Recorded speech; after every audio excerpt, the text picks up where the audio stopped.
Hey, it's Chris Byer. Chris Boling. Good Morning, morning, buddy. CB. Morning. Good, good. So here we are in latter part of March, almost early April, and we are starting our reviews with clients for 2027, which is crazy to think about, but it's a year-long process to make sure that everything's working accordingly. So today I wanted to ask you some questions about what we're seeing from plan design changes. So often historically our industry says renewal goes up, raise the deductible, raise the out of pocket, Right. charge the employees more. I would say number one, what do we need to look at, especially in a self-funded plan? Yeah. And then number two, what's working to make that trend go the other way?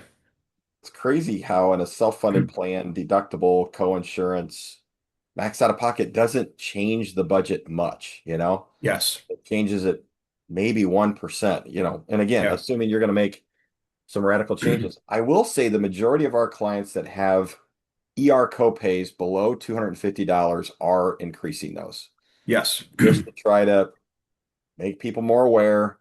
And it Yes. really comes from the claims report when we see, 52 avoidable ER visits. Now, some of that we have dug in with some better data analytics to determine what time of the day or night.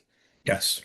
And what we found out is about half of those were not avoidable. They were at 2 o'clock in the morning Yes. and 4 o'clock in the morning. But regardless, that's something simple. I think it's Yeah. expected. But other than that, you and I have not really changed a lot of deductible out of pockets. We're mainly going in the opposite direction, right? Which is, Yes.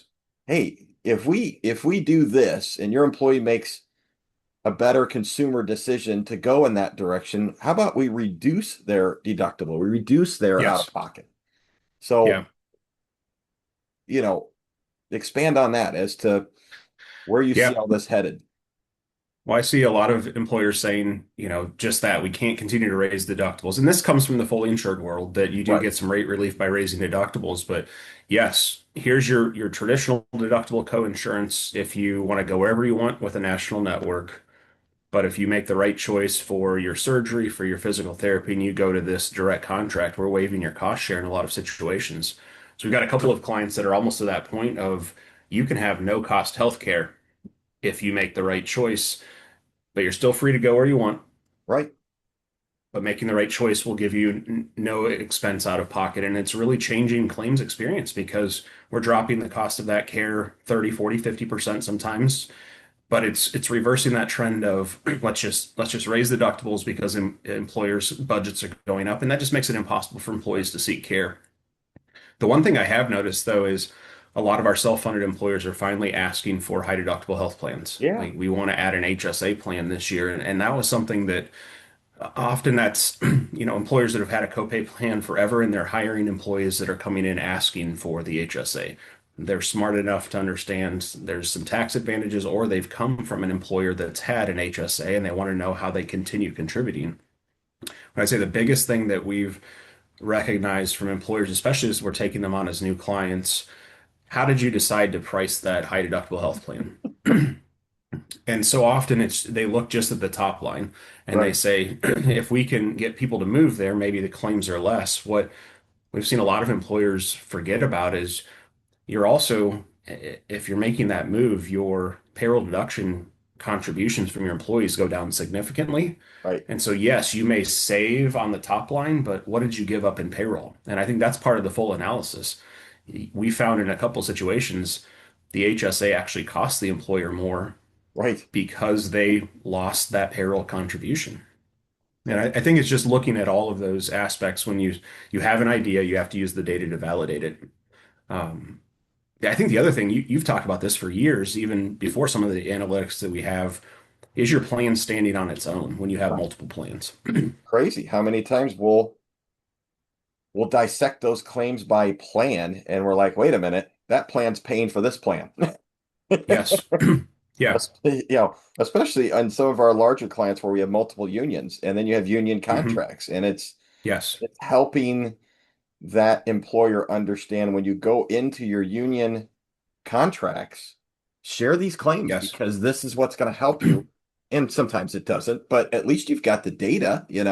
Yes. Say, wait a minute, we're charging you X and our our general plan is actually subsidizing your plan, and that can't Yes. continue. So yeah, Yeah, it's I think it's been a that fun year. that aspect, and then you look at also the contributions. You want to make sure that each plan's pricing for the employees are separate enough to Totally. justify somebody making a move and standing on their own.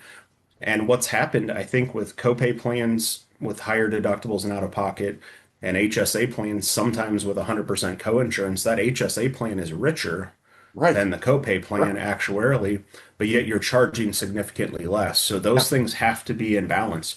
I know you and I picked up a couple of new clients as we're starting to work through, and we recognize they've got two plans that are almost identical in Identical. cost, Yeah.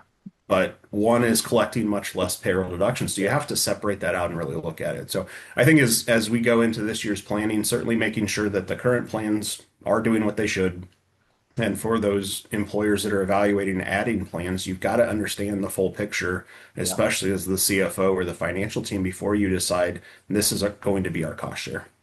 So many people just set the HSA contribution low because that's where they think they want people to go.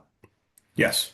That's great as long as it has the end result that you want. And sometimes it doesn't. Like Yes. how many times do we see $2,500 deductibles with 5,000 max out of pocket with copays, and then you buy a $3,500 100% HSA and they want to price it lower?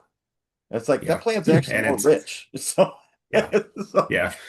So I think the financials then tie into the education yeah, because, it's how do we help employees know how to use those coverages? But definitely the time of year to start evaluating. love it. Did what you change for 1/1 work? And then what do you want to do for 27? Yeah, there's certainly no rest in this industry. You get done with your one ones and you're right back into it to say, Yes, hey, we've made absolutely. all these decisions. We got 2 months worth of data.